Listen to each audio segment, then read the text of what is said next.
I am reminded of the Ascension Chapel at the Walsingham Marian Shrine Church in Norfolk.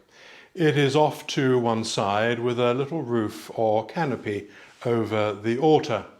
Set into the ceiling are a pair of carved wooden feet with, I recall, a small blue surround symbolising the sky and a sprinkling of fluffy white clouds around the edge. The mental image is only complete, of course, if you suppose that Jesus is still attached to the feet, the other side of the ceiling. I rather like those feet. I always have a little smile whenever I see them. There's something so quintessentially English, Anglo-Catholic about them. A little bit camp, a wee bit ridiculous, but also with a disarming and redeeming sense of humour that says this is important, but don't take it too literally or too seriously. But it's not just those feet. Look at most art, famous, respected, even beautiful and revered art about the Ascension, and it can still strike a rather odd, grandiose and preposterous note. Some time ago I was watching a rather cheesy American made-for-DVD movie about the book of Acts. The special effects budget must have been rather restricted, as in the sequence covering the Ascension, Jesus was first standing among his disciples, and then he was made into a sort of cardboard cutout to rise above them. You could also see the lines around him that the computer editor had drawn as he started to rise, while still looking as if he was standing on the grass. In fairness, they tried to make him appear smaller and smaller as he flew up and away, but frankly, I could almost hear the comic sound effect as he disappeared into the clouds. In the New Testament, the story of the Ascension is found in the Gospel of Luke and in the Acts of the Apostles. And as a central element in the Christian tradition, the Ascension is included in both the Apostles and the Nicene Creeds. Mark's Gospel implies something along these lines in chapter 16. I quote, "After he had spoken unto them, was received up into heaven, and sat down at the right hand of God." However, it's not all plain sailing. First of all, most biblical scholars today would accept that this bit of Mark was added at a later date and not by Mark himself. It is more likely that the story grew in common usage only after the writer of Luke Acts wrote about it, and so some sentences were added to Mark at a later date. The writer of Luke Acts also tells two different stories. In the Gospel of Luke, the Ascension takes place the day after the two disciples meet the risen Christ in the breaking of bread in the village of Emmaus. In other words, just one day after Easter. In Acts, written possibly by the same person, Jesus stays with his disciples for 40 days after the resurrection, and only then does he ascend to the Father. To get to grips with some of this, let's bear in mind that the number 40 in the Bible often, perhaps mostly, has a non-literal meaning, just as the number 3 often symbolises a short while. The number 40 usually means for a good while, for some time, more than fleeting. Add to that our understanding of the ancient Jewish worldview, sometimes called the three-story universe.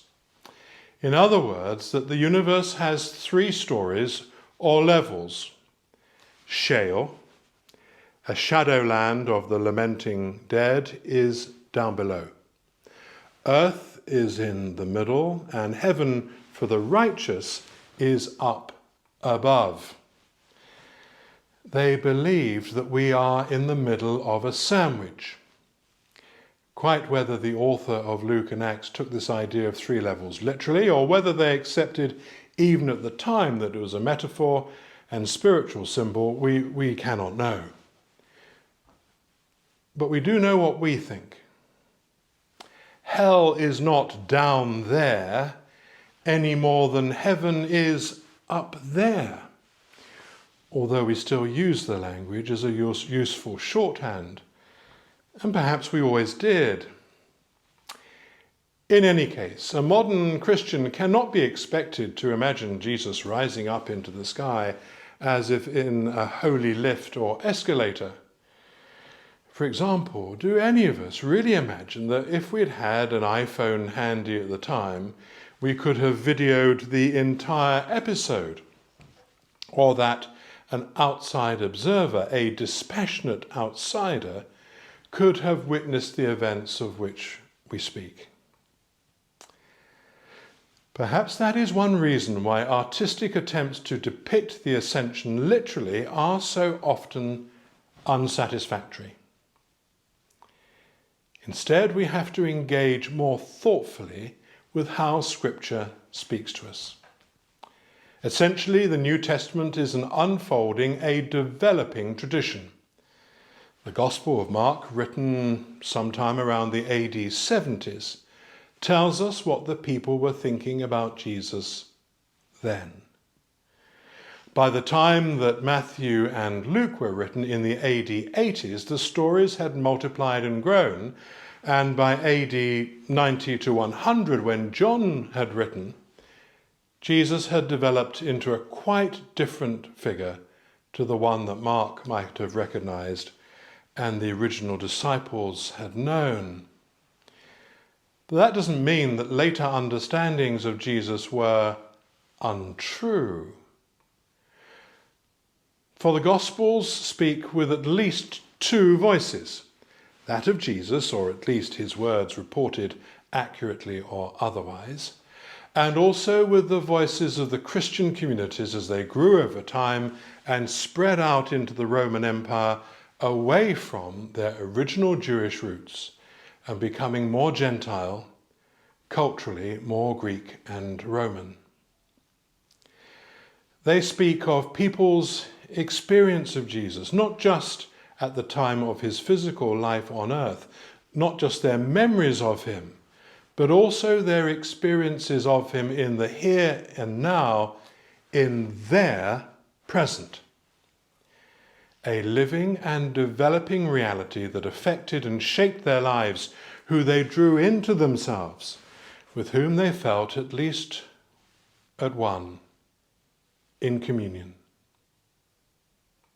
So the New Testament has three essential realities: a life, a history remembered, a story of past events told with greater or lesser degrees of accuracy. History itself turned into a story, made into a metaphor that points beyond itself to new and different meanings. And a story that started as a metaphor, not relying on past events or facts, but pointing to truths in which the storytellers fervently believed. The stories of Easter and Ascension are in many ways flip sides of the same coin, expressions of the same reality.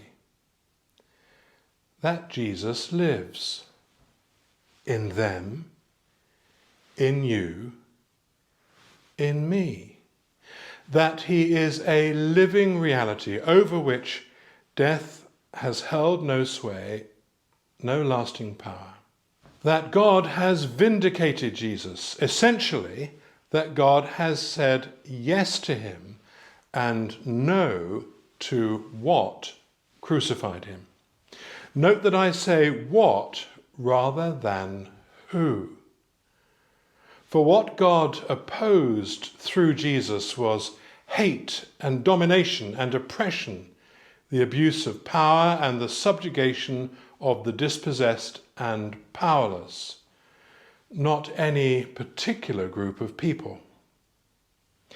And lastly, Ascension Day proclaims that Jesus Christ is Lord.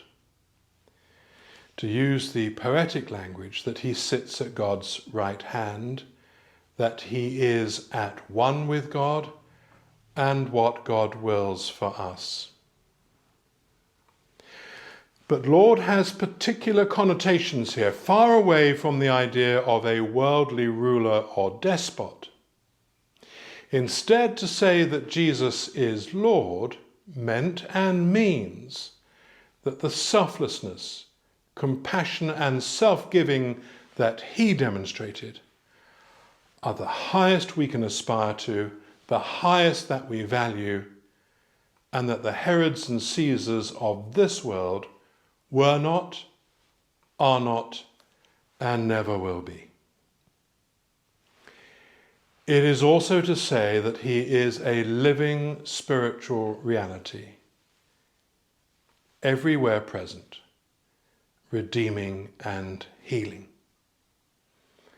That what the Ascension stands for is Jesus' freedom from the constraints of his historical life, no longer confined by space or time, and that he can be experienced, can live everywhere, with everyone, and for all time.